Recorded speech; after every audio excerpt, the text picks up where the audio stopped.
Então, quando a gente estabelece relações onde a gente só concorda, é uma relação de quadrilha. Então, não é a amizade que a gente tem, nós somos quadrilheiros. A gente tem uma quadrilha lá na igreja, a gente tem uma quadrilha aqui que a gente concorda em tudo. Vamos roubar aquele banco lá então, porque a gente sempre concorda em tudo. Então, vida cristã não é vida de quadrilha. Vida de cristã é comunidade.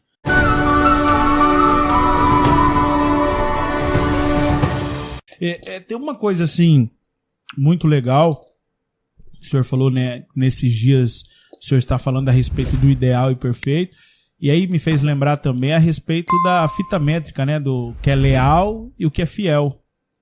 E essa é a nossa maior dificuldade hoje, né, de ressuscitar alguém. Porque aquela pessoa que está morta, viva, ela não pra gente ela não tem tanto valor, né? E aí, às vezes, quando eu vou visitar alguém, quando eu vou falar de Jesus para alguém, essas pessoas olham para mim e elas não me acham mais um amigo ideal.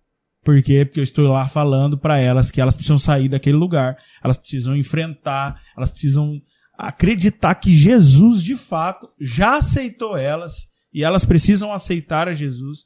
E aí eu acabo virando um amigo perfeito, e o perfeito ninguém quer por perto. Amigo ideal. Amigo ideal. A gente tem algumas coisas que eu falei aqui que a gente precisa deixar bem claro. Por exemplo, por que a gente estabelece relações de iniquidade, né? O que é iniquidade na Bíblia? Iniquidade é tomar posse de alguém. Eu quero tomar posse de Deus, tomar posse das pessoas e tomar posse de mim mesmo. Eu tomo posse de mim mesmo quando eu pretendo uma vida que é diferente daquela que Deus projetou para mim. Eu tomo posse do outro quando eu digo que ele não pode errar contra mim. Ou seja, ele sempre tem que ser leal, né? Quando ele é fiel, quando ele vem para me medir, quando ele vem para me aperfeiçoar, eu não aceito. Por quê? Porque a nossa estrutura egóica, ela não gosta de ser corrigida. E quando a gente alimenta essa pretensão de não gostar ou não gostar de ser corrigido, você assume essa dimensão, perpetua a dimensão do infinitamente pequeno. Eu só vou me tornar uma pessoa grande quando eu aceitar ser corrigido pelo outro. Então, iniquidade é isso aí. A iniquidade é quando eu tomo posse de mim, do outro, e também quero tomar posse de Deus, porque Deus, ele é obrigado a me abençoar, Deus é obrigado a cumprir os meus sonhos, né? Ele é obrigado a cumprir aquilo que eu coloquei no meu coração. E aí entra essa questão da fidelidade e da lealdade.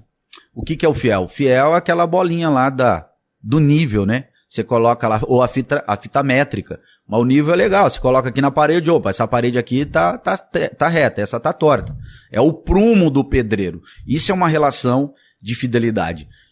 Mas normalmente a gente não quer estabelecer relações de fidelidade, a gente quer estabelecer relações de lealdade, onde as pessoas falam o tempo todo aquilo que eu quero ouvir e eu falo o tempo todo aquilo que elas querem ouvir. Então isso não é amizade, isso aí é quadrilha.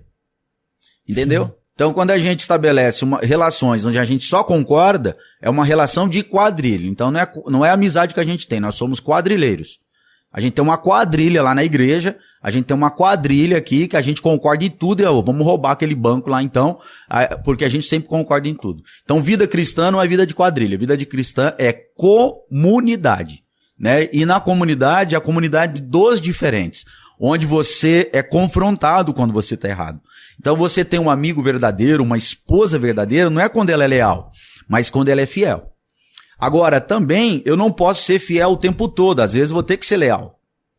Porque uma relação onde a pessoa fica o tempo todo, você errou, hein? Tá errado, hein? Você errou de novo, tá vendo?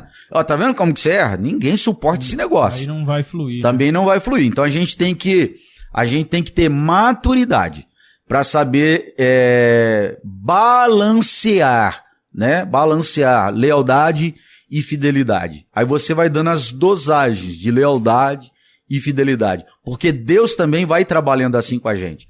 Porque se Deus ficasse jogando na minha cara toda hora o meu pecado, eu não dava conta de viver, né? Mas Deus não faz assim com a gente. Deus vai nos conduzindo no seu amor, vai trabalhando em nós, através de nós, misteriosamente em nós, e à medida que a gente vai andando com Ele, e a gente vai andando no caminho dele, daqui a pouco você não está andando mais no caminho, de fora o caminho está dentro, e o nome dele começa a ser glorificado em tudo que a gente é, em tudo que a gente faz. Então é importante pontuar essas coisas para ficar bem claro, né? Porque normalmente a gente, na igreja, a gente tem essa tendência de ter essas relações com Deus, essas relações iníquas, de iniquidade, querer tomar posse da bênção de Deus. Por isso que a gente faz tanto sacrifício para receber uma coisa que ele já deu.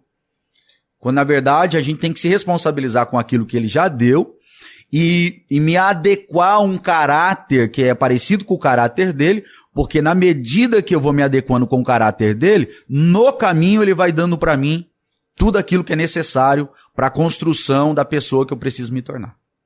Amém.